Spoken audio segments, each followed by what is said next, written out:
Арай Айдарханның атынан сізге гүл. Иә. Сіз де отырасаңыз осы жерге. Бірге отырамыз кейін. Есіміңіз не?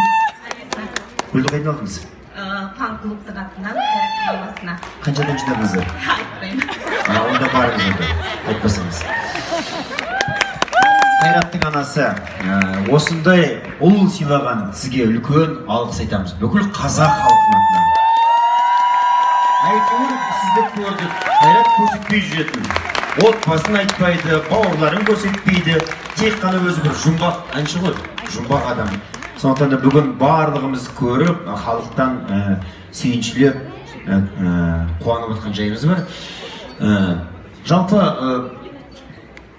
Қайраттың осындай ерекше болуына және де осындай жеңістерге шығып жүргенде өзіңіздің бір айтатын тілегіңіз, өзіңіздің бір ақылыңыз бар ма?